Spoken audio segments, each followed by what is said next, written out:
Fala, família Alviverde, tudo bem com vocês? Sejam muito bem-vindos aí ao nosso canal Avante Verdão, trazendo as últimas notícias do Palmeiras, que depois dessa vitória aí espetacular, avassaladora contra o Vasco da Gama, a vitória ali construída ainda nos primeiros 30 minutos do primeiro tempo, o Palmeiras conseguiu se aproximar demais da liderança, demais, e essa briga promete ir até a final do campeonato. Separei um corte aqui do pessoal do Jogo Aberto, né?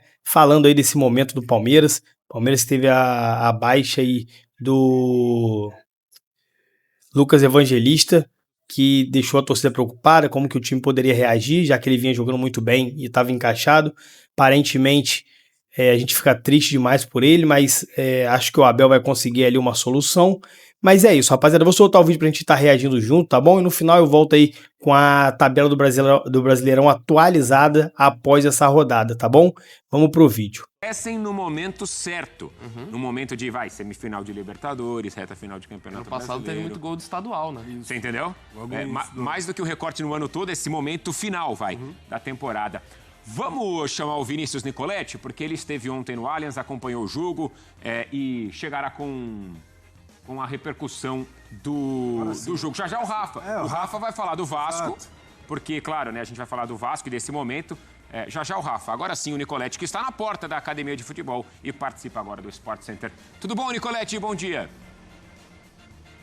Tudo bem, Matheus? Um abraço para você, para todos os companheiros, fãs de esportes. Palmeiras já fazendo trabalho regenerativo, se preparando agora para o clássico do final de semana, o Choque Rei, jogo no Morumbi contra o São Paulo. Para você analisar a importância desses gols do Flaco Lopes, que vocês acabaram de colocar aí na tela, ele chegou a 21 gols nessa temporada.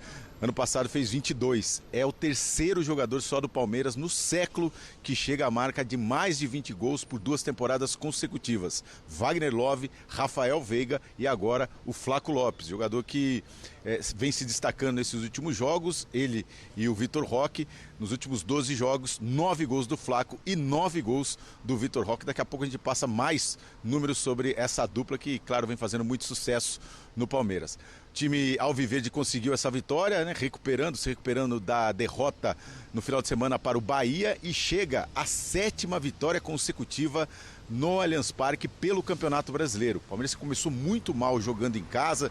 Nas 6 primeiras rodadas tinha apenas 2 vitórias e fora do Allianz Parque na Arena Barueri. Agora já é um dos melhores mandantes desse Campeonato Brasileiro e importantíssimo para um time que quer brigar pelo título. Inclusive destacou assim o técnico Abel Ferreira. Outro ponto positivo do Palmeiras nesse jogo é porque nenhum jogador pendurado tomou cartão amarelo, fica fora da próxima partida contra o São Paulo. E tinham muitos jogadores pendurados, 7 jogadores no total entraram em campo nessa partida contra o Vasco com o risco de tomar um cartão amarelo e ficar fora da próxima rodada. Não aconteceu e o Palmeiras comemora, vai apenas remontando a equipe com o desfalque do Lucas Evangelista. Entrou o Veiga na função, com o Andréas Pereira fazendo o meio-campo, fazendo um segundo volante, e o Palmeiras conseguiu mais uma vitória e um destaque, viu, Matheus?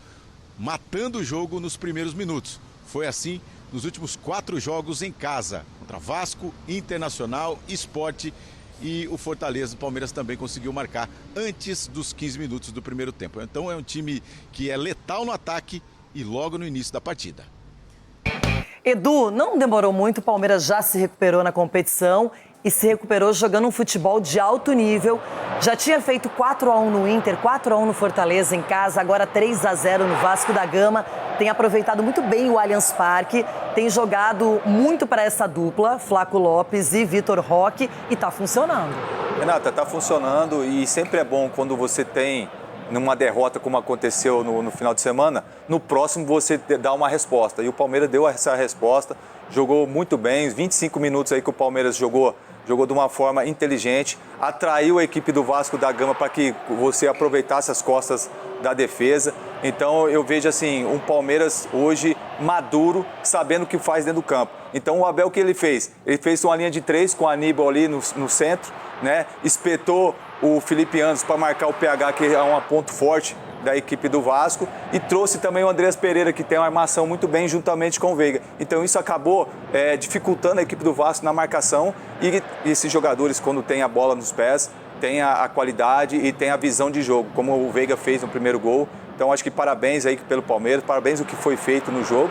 Quando você faz 3-0 em 25 minutos do primeiro tempo, no segundo tempo é normal você tirar o pé, é normal também que a equipe adversária tenta sair mais para o jogo. Teve chance sim de fazer gols, a equipe do Vasco, se não fosse o Everton fazer 2 grandes defesas, o Vasco poderia ter feito gols, mas o mais importante de tudo é que venceu, né, depois de uma derrota como aconteceu contra o Bahia. E Rona, 3-0, onde o sistema defensivo do Palmeiras também no segundo tempo foi pressionado e mostrou uma resposta. Não tomou gols, se manteve de uma maneira tranquila. O Vasco já tinha 3-0 contra, então a gente viu que o Palmeiras dominou, poupou jogadores, fez as trocas. Um jogo bem equilibrado, bem balanceado pelo lado palmeirense. Não, e ontem ficou provado mais uma vez que o Palmeiras, ele, independente do adversário, ele quer fazer o primeiro gol.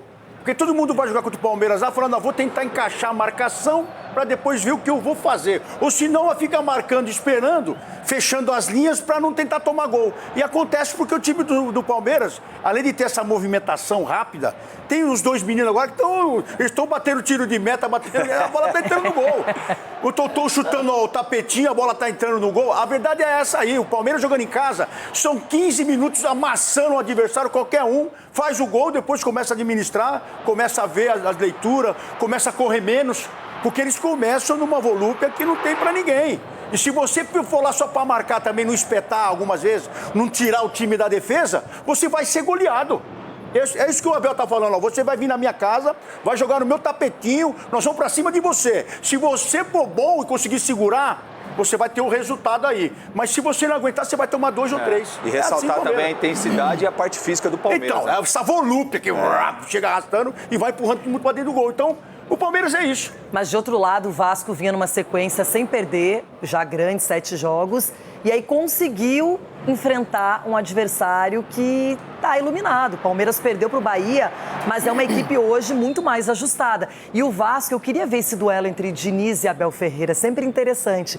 Agora, o Palmeiras chega na 2ª colocação, vai dar uma secada no jogo hoje entre Flamengo e Cruzeiro, dependendo do resultado, pode até se manter como vice-líder. Está em evolução o Palmeiras e o Vasco não deve se abalar muito, né, Cicinho?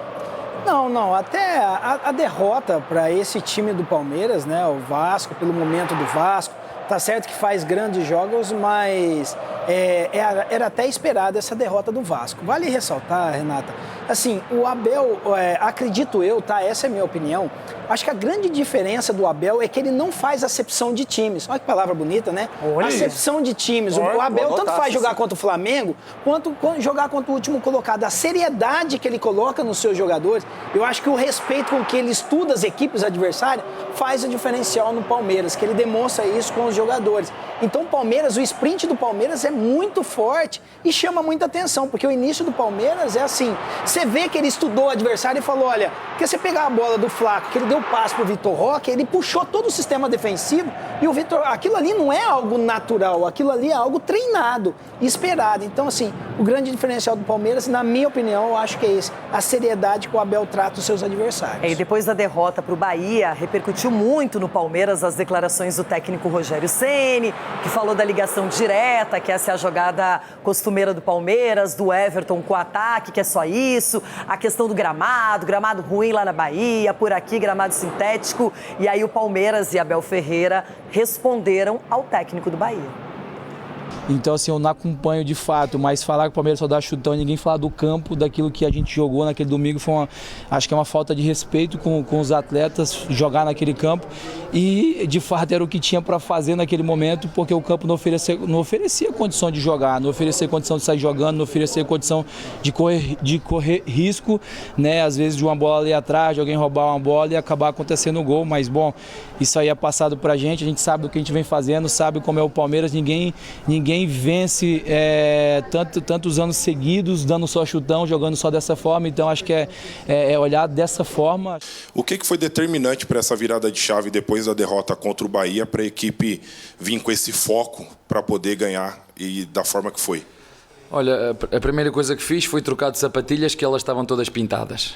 Os meus ténis estavam todos pintados, se vocês virem, eu joguei com ténis diferente. Nem consegui jogar com o ténis que andei a promover, porque eles estavam todos pintados de verde e não deu para jogar com os ténis, tive que meter os ténis novos. Essa foi a primeira.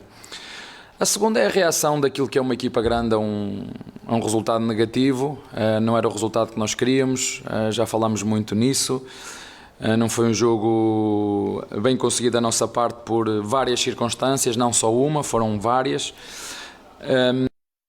Essa é a parte do campo, depois a gente vai mostrar a sonora em que o Abel fala especificamente do Rogério Ceni. Edu, uma mágoa de um lado ou outro, uma provocação aqui, alfinetadinha ali, normal, isso faz parte do futebol. Faz parte, Renata, mas é o que a gente fica assim, falando, é a questão de você interferir às vezes ou cutucar de repente a maneira como o adversário joga ou como vai jogar. Então acho que é essa que pegou mais assim. Mas o Palmeiras tem várias alternativas e várias nuances dentro do jogo. Tem hora assim que você vai dar chutão, tem hora assim que você vai sair jogando, tem hora que você vai controlar mais o meio de campo. Então são as nuances que você encontra. Agora, você falar ali num campo ruim é questão de adaptação. A adaptação, de repente, do Palmeiras naquele jogo foi dar chutão. Em alguns jogos, tempos atrás, poderia até que ser que o Palmeiras jogava dessa forma. Mas hoje o Palmeiras você vê que tem uma qualidade no meio de campo, você consegue controlar mais o jogo e consegue ter mais oportunidade de jogo, de gol com as bolas no chão. Então, eu acho que faz parte, isso é normal do futebol, de um estar cutucando o outro. 15, rapaz, 10 anos. E o Vasco vinha numa sequência, né, Elton, de 7 jogos sem perder. O melhor momento, talvez, na temporada, né? Realmente parecia embalado.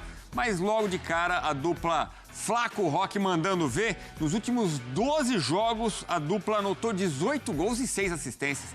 É muita coisa. Vai muito bem a dupla de ataque do Palmeiras, né? Vai muito bem, Edu. E é um detalhe, né? Porque a gente falava na terça-feira como o Vasco vinha bem e é um time que conseguiu se ajustar e era um jogo de margem curta ali. Talvez um placar um pouco mais apertado, né? O Palmeiras vencendo, o jogo era favorito, jogando em casa, mas foi um time que em menos de 25 minutos decidiu o jogo. E aí parte também de uma proposta, né, do Abel Ferreira, com a ausência do Lucas Evangelista, trazer o Andreas Pereira para jogar por dentro, né? E aí fazer com que o Rafael Veiga flutuasse um pouco mais. E o Rafael Veiga foi muito bem na partida, inclusive ao lado do Felipe Anderson, né? Então você tinha ali um quarteto de meio campo onde um marcava, que é o Aníbal Moreno, e 3 criavam, né? Porque o Andrés Pereira muitas vezes aparecendo também como elemento de criação. Então foi um time com uma posse de bola que não que tenha surpreendido o Fernando Diniz, né? Até porque no fim das contas a gente viu o Vasco teve mais a bola. No primeiro tempo até muito mais, né? Tentou tirar um pouco esse jogo de velocidade do Palmeiras, mas não foi o suficiente porque o time se encaixou muito bem e conseguiu fazer 3 gols, aproveitando esse bom momento da dupla e principalmente, né, aproveitando esse quarteto de meio campo que produziu muito bem para o Flaco Roque, né? Até economiza pra gente aí essa dupla que tem dado muito certo.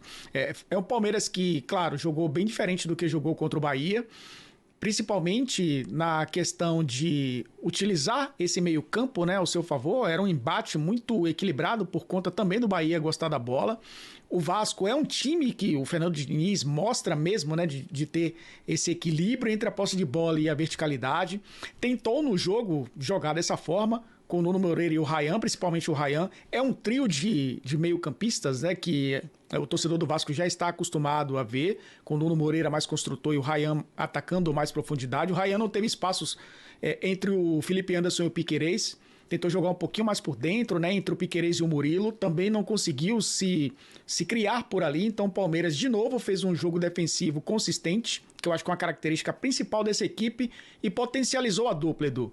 2 gols do Flaco Lopes, 1 gol do Vitor Roque com assistência do Flaco Lopes. Então acabou sendo o Palmeiras que a gente viu durante boa parte desse pós-mundial, né? Principalmente quando encontrou essa dupla e conseguiu uma vitória importante na luta pelo título, né? Pela liderança. Nesse momento o Palmeiras a 2 pontos do Flamengo, com o mesmo número de jogos, né, do Flamengo. O Flamengo vai jogar na rodada, o Palmeiras ainda vai ficar com um jogo a menos. Então foi importantíssimo vencer essa partida em casa. Família Alviverde, então é isso. Esse foi o vídeo que eu trouxe aí. Vocês acompanharam, pessoal, jogo aberto também ali da ESPN, debatendo esse momento do Palmeiras, esse momento do Campeonato Brasileiro que pega fogo. A briga ali em cima tá muito aquecida. A gente viu aí o Palmeiras nessa última rodada se aproximar demais da liderança, comprar uma briga forte ali com o Flamengo pelo título brasileiro.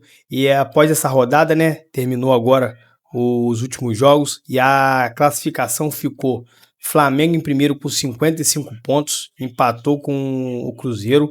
O melhor resultado possível aí para o Palmeiras realmente era esse empate aí. O Palmeiras continuou ali na segunda colocação e se aproximou do Flamengo, então é um resultado ali muito bom, né? Como eu falei, Palmeiras 52, Cruzeiro 51, o Botafogo ali mais atrás, né? A briga tá entre os 3 primeiros mesmo, a diferença é gigantesca para o quarto colocado, que tem 43 pontos, que é o Botafogo, Mirassol 43, Bahia 40, fechando o G6. Então a briga realmente está embolada ali entre Palmeiras, Flamengo e Cruzeiro para ver quem leva esse título. O importante sempre estar lembrando que o Cruzeiro tem 2 jogos a mais do que o Palmeiras e 1 a mais do que o Flamengo, né? A gente não pode descartar essa situação, mas tem que ficar de olho aí porque o Cruzeiro corre sim pela briga aí pelo Campeonato Brasileiro. Rapaziada, que bom que vocês ficaram aqui até o final, já que ficaram, dê o like no vídeo aí para estar fortalecendo e também se inscreva no canal para mais notícias do Palmeiras. Valeu, fui!